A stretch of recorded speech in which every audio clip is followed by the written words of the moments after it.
యో యో యో యో బాయ్స్, ఎల్ఎస్జి వర్సెస్ ఎంఐ. ఎట్లుంది ప్రిడిక్షన్? దెబ్బ అదర్స్ కదా అంటుంది. ఇది ఇద్దరు ప్రిడిక్షన్ కరెక్ట్ అయింది కదా. అతను ఆటగాడు ఉన్నాడు. అతను ఎంఐ గెలవాలని చెప్పి ఎల్ఎస్జి ఏంటి ఎల్ఎస్జి గెలవాలని చెప్పి ఎంఐ అన్నాడు. చివరి చూస్తే ఎల్ఎస్జి ఎంఐ గెలిచింది. ఆ ఎల్ఎస్జి గెలిచింది.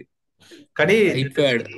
ఇది సెకండ్ మ్యాచ్ అనుకుంటా ఇంత క్లోజ్ అవ్వడం ఈ అసలుకి సీజన్ లో. ఆ ఢిల్లీ ఎల్ఎస్జి మ్యాచ్ తర్వాత ఈ మ్యాచ్ చాలా ఈ మ్యాచ్ ఇంట్రెస్టింగ్ గా వచ్చింది లాస్ట్ వరకు. కదా, ఈ మధ్యలో ఉమ్, అన్ని బోరింగ్ మ్యాచెస్ ఉండే, అంటే మరీ అంత క్లోజ్ మ్యాచెస్ అవ్వలేదు. ఉమ్. కానీ కొంచెం బాగా వీళ్ళు బాగా లాక్కొస్తున్నారన్న ఎల్ఎస్జి వాళ్ళు. వాళ్ళ దగ్గర అంత ఆప్షన్స్ లేకపోయినా కదా? ఉన్న ఆప్షన్స్ తో బాగా లాక్కొస్తున్నారు వాళ్ళు. అసలు ఎల్ఎస్జి పెద్ద బడా బడా నేమ్ లేవు. బౌలింగ్ వీక్ వీక్ అనుకుంటే బౌలింగ్ చాలా బాగా వేస్తున్నారు వీళ్ళు అసలు. వాడేవాడు దిగ్వేష్ రతి అంటున్నాడు. వాడేంటన్నా వాడు కదా బాగా వివత్సంగా వేస్తున్నారు. వేస్తున్నాడు. ఆ, చా- వీళ్ళు ఎల్ఎస్జి బౌలింగ్ ఉమ్, బాగా వేస్తున్నారు బ్రో. అసలు చాలా ఉమ్, మంది ఎల్ఎస్జి బౌలింగ్ వీక్ వీక్ అన్నారు, కానీ ఉమ్. వచ్చాడండి హీరో. ఒక్క తరైన నైస్ రా. పంచువాలిటీ ఉందా? మీ ధోనికి పంచువాలిటీ లేదు, సిఎస్కే ఫ్యాన్స్ పంచువాలిటీ ఉండదు. మీ సిఎస్కే ఫ్యాన్స్ తో బ్యాటింగ్ స్లో చేస్తారు, మీటింగ్ కూడా లేట్ జాయిన్ అవుతారు. ఏంద్రా ఇది? నవ్వుకో నవ్వుకో సూపర్ రా. గిట్టుకో కది. ఏడోకలేనా, ఏం కాదు. లేలి. అరే మీ టీము ఇప్పుడు టేబుల్ సరే, బాగుంది కదా. అప్పుడప్పుడన్నా మీరు కొద్దిగా సంతోషపడాలి కదా. సరే కానివ్వండి, ఆహా. అనుకోండి. అసలు సంబంధం లేకుండా ధోనిని లాగుతారు. ధోని ధో ఏమన్నారా? నేను ధోని. సిఎస్కే అన్నాను. ఉమ్. చూసా, సిఎస్కే ఫ్యాన్స్ అంతే బ్రో, సిఎస్కే అన్నా ధోని అన్నట్లేదు. మౌలి అన్నాడు రా జఫా. నేను ధోని.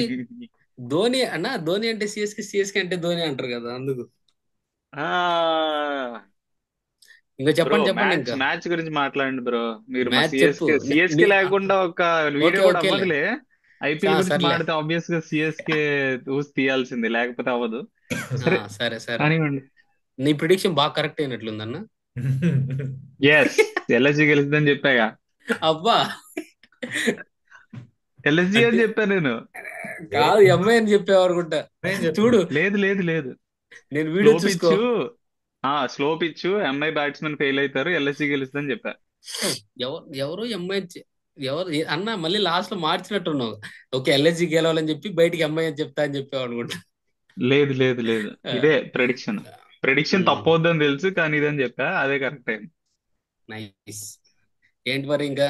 ఈ రోజు నమ్మందిరిని కరెక్ట్ ప్లేస్ లో ఆడిచ్చారు. మంచి స్కోర్ చేశాడు, 200 స్ట్రైక్ రేట్ తో బ్రో చేశాడు. వాడు బ్రో మామూలు చూడు. హిట్టింగ్ కాదు బ్రో, చాలా క్లీన్ హిట్టింగ్ చేసాడు వాడు పవర్ ప్లే లో. ఉమ్, రమంత్ ఆ పొజిషన్ ఆడించడం వల్ల తిలక్ వర్మకు బిస్కెట్ అయింది.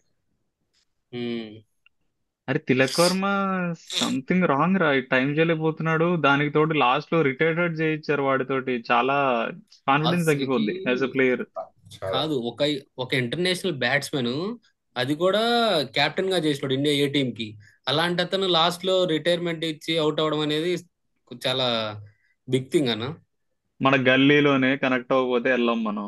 గల్లీ ఆ, మ్యాచ్ లోనే వాడు ఇంటర్నేషనల్ మ్యాచ్ లో కనెక్ట్ అవ్వట్లేదని వెళ్ళిపోయాడు. చాలా నాకు తెలిసి కాన్ఫిడెన్స్ లో పోయి సెకండ్ ఉంటది. టైం థర్డ్ టైం అనుకుంటా ఇట్లా రిటైర్డ్ అవుట్ అయ్యి వెళ్ళిపోవడం, రిటైర్డ్ అవుట్ అయ్యి. అంతకుముందు ఒకసారి అశ్విన్ చేస్తాడు అట్లా, సేమ్ ఇట్లానే ఆ, చేసి. అశ్విన్ అశ్విన్ ఇస్ ఫైన్ రా.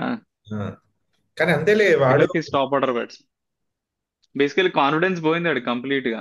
అసలు ఏం, వాడికి బేసికల్లీ ఒక్కటి కూడా, మొత్తం స్పిన్ అటాక్ వేసారు వాడు ఆడినంతసేపు. స్పిన్ అటాక్ మొత్తం కూడా వైడ్ రా. ఒక బాడీ లైన్, ప్యాడ్స్ మీదకి కానీ, అట్లీస్ట్ ఆఫ్ స్టెంప్ లైన్ వేయలే వాడికి. మొత్తం అంతా ఆఫ్ సైడ్ పెట్టారు, వాడికి కుదరలేదు అసలు లాగడానికి. చెప్పినాం కదా, ముంబైకి ఉన్న వాళ్ళందరూ టాప్ ఆర్డర్ బ్యాట్స్మెన్లే.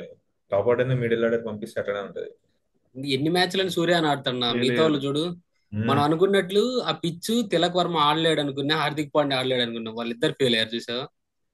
హార్దిక్ పాండ్యా పర్లేదు బ్రో, కొంచెం లాగాడు హార్దిక్ పాండ్యా చివర్లో. లేదు లేదు, లాస్ట్ లో కొట్టలేకపోయాడు, టైం చేయలేకపోయాడు చాలా. యాక్చువల్గా ఇవాళ basically one of those days అంతే. లాస్ట్ లో వాడు ఫుల్ టాస్ మిస్ అయ్యాడు, ఫుల్ లెంత్ బాల్ మిస్ అయ్యాడు, ఆ రెండు సిక్స్లు పోవాల్సిన బాల్. లెంత్ బాల్ మిస్ ఉమ్. అయ్యాడు. దాని ముందు బాల్ ఫుల్ టాస్ రా.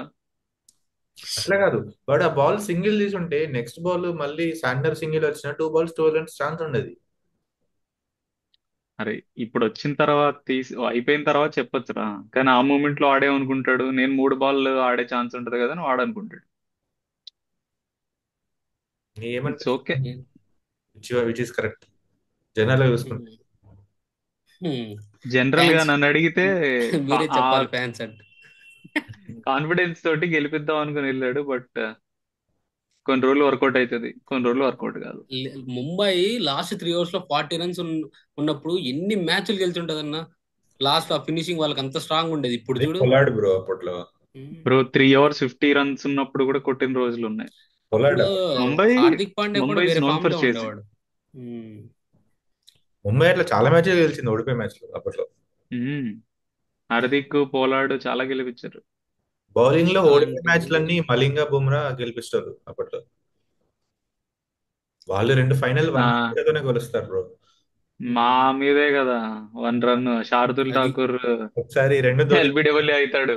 రెండు ధోని మీదే. ఫైనల్. ఒకసారి రైజింగ్ పూణే సూపర్ జైంట్స్, ఇంకోసారి సిఎస్కే.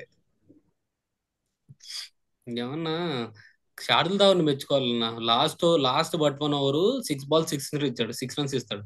Crazy bro. చాలా చాలా బాగా బాగా వేసాడు వేసాడు అన్న. బ్రో. సూపర్ ఆప్షన్ అసలు. లో అదే ఆప్షన్ లో మెయిన్ అసలు అన్సోల్డ్ డిసైడింగ్. నుంచి ఆప్షన్ లో అన్సోల్డ్ నుంచి ఎల్ఎస్జికి top performer. Nice. Yes. Crazy crazy story.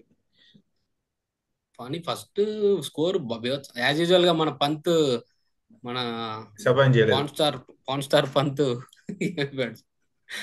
నీ ప్రెడిక్షన్ కరెక్ట్ అయింది మళ్ళీ మార్క్రమ్. మార్గం పిచ్చి బాగా ఆడతాడు. మార్క్ కొంచెం కరెక్ట్ స్లో ఆడాలి. 100% అన్నట్టు చెప్తున్నాడు చూడు. 100 యాజ్ యూజువల్. నాకు తెలుసు కదా నేను ఏం చెప్పిన 100% అవుతాయని. వెళ్ళి మిచెల్ మార్ష్ అంత ఫాస్ట్ ఆడడం వల్ల మార్ష్ కూడా మార్క్వెన్ కూడా కొంచెం టైం తీసుకొని ఇలా స్లో ఆడి వాడి పేస్ లో. మార్క్రము సెట్ చేశాడు మధ్యలో ఇన్నింగ్స్ ని. వాళ్ళు వికెట్స్ పడి మొత్తం కోల్పోకుండా లాస్ట్ వరకు ఆడాడు. 17-18 ఓవర్స్ వరకు neat. He's that kind of player అన్న. మన పంత్ కూడా బాగా ఆడాడు. ఒక 4 బాల్లే తినేసి వెళ్ళిపోయాడు కానీ. డిసప్పాయింట్ చేయలేదంటావు. డిసప్పాయింట్ హార్దిక్ చేయలేదు. పాండ్యా 5 వికెట్లు తీశాడు. వామ్మో, హార్దిక్ అయితే పాండ్యా ఏదో అది ఫినిషర్ కి వస్తారు అనుకుంటే బౌలర్ చూడు. వేసాడు బ్రో. ఉమ్, నాలుగు ఇంకో నాలుగు ఒక్కటి వికెట్లు. వాడి లాస్ట్ ఓవర్ లో 6-4 ఇచ్చాడు. ఆ 6-4 ఉమ్, ఇవ్వకుండా ఉంటే డేవిడ్ మిల్లర్ కి మేబీ గెలిచేవాళ్ళు మ్యాచ్. అదే కదా ఇప్పుడు డిఫరెన్స్. బౌల్ట్ ఎవరు బాగా వేశారు? Only Vignesh Puttur, this man. అందరు విఘ్నేష్ పుత్తూర్ అంటాం కానీ మార్ష్ వికెట్ వాడే తీశాడు. ఆ దిగ్వేష్ రతి అసలు మామూలుగా వేయట్లే బౌలింగ్ చూడు. అందులో ఒకటి ఆ, ఊరక బ్యాడ్ తైల్ 4 వెళ్తుంది ఎక్స్ట్రా సార్ అది ఏంది లాస్ట్ 18th ఓవర్ లో కదా. లాస్ట్ లో. లేకుంటే ఎకనామీ చూడు, అసలు మామూలుగా లేదు. అందరు ఎకనామీ చూడు. వీళ్ళకి బేసికల్లీ వీడు దిగ్వేష్ దిగ్వేష్. సింగ్ రతి వీడు ఉమ్, ఎక్స్పెక్ట్ చేయాల. వీడు పర్ఫామ్ చేస్తున్నాడు. శార్దుల్ ఎవరు ఎక్స్పెక్ట్ చేసి ఉండరు. శార్దుల్ పర్ఫామ్ చేస్తున్నాడు. అదే ప్లస్ అయింది వీళ్ళకి. ఆకాష్ దీప్ కూడా సారీ, ఆకాష్ దీప్ ఇవాళ ఆకాశ్దీప్. ఎక్స్పెన్సివ్ అయ్యాడులే. ఆవేష్ ఉమ్, ఖాన్ యాక్చువల్ గా లక్కీ అయ్యాడు ఇవాళ. అంత గొప్ప బౌలింగ్ వేయలేదు కానీ లాస్ట్ వాళ్ళు కొట్టలేదు అందరూ మన వాళ్ళు. చూసిన ముంబై వాళ్ళు ఏమనుకుంటారంటే లాస్ట్ ఓవర్ లో రేపు బౌలింగ్ బాగా వేసాడు కదా అనుకుంటాడని కొంచెం లక్కీ లాస్ట్ ఓవర్ లో. లక్కీరా బాబు. లెంత్ బాల్స్ పడ్డాయి. హార్దిక్ పాండ్యా కనెక్ట్ కాలేదు. హార్దిక్ పాండ్యా సేమ్ బాల్ అదే నువ్వు ఒక 2 ఇయర్స్ బ్యాక్ వేసుంటే గ్రౌండ్ అవతల ఉండేది. అలాంటిది 2 కనెక్ట్ ఇయర్స్ అవసరం లేదు చేయలేకపోతున్నాడన్న. బ్రో. ఉమ్, లేదు. On the other day maybe రేపు మళ్ళా కొట్టొచ్చేమో. జస్ట్ ఇవాళ కనెక్ట్ అవ్వలేదు అంతే. హార్దిక్ పాండ్యా ఆ బాల్స్ వదలడు అసలు. అందులో వీళ్ళు ఉన్నారు చూడు. Bad day. ఎల్ఎస్జి వాళ్ళకి లాస్ట్ ఓవర్ లో 4 fielders out side the circle ఉన్నారు. అలాంటిది వాడుకోవాల్సి ఉన్నది అది బాగా. ఏదైనా కానీ గానీ పాపం ఇదంతా రిషబ్ పంత్ కి ఓ మంచి జరిగింది అనుకోవాలి బ్రో. లేకపోతే మళ్ళా వాళ్ళ ఓనర్ చూసా ఎట్లున్నాడో కానీ వేసుకునేవాడు కాదు, కదా. ఇవి గెలవడం వల్ల వానికి నెగిటివిటీ తక్కువ వస్తుంది. బ్యాటింగ్ మీద ప్రెజర్ ఉండదు. లేకపోతే ఘోరంగా నెగిటివిటీ వచ్చేది అసలు. వాడికి మెంటల్ గా వాడికి చాలా మైనస్. కొంచెం ప్రెషర్ పెరిగేది మెంటల్ గా. కెప్టెన్సీ ప్రెజర్, కాన్ఫిడెన్స్ దెబ్బతింది. ప్రెజర్ రెండు ఉండేటివి.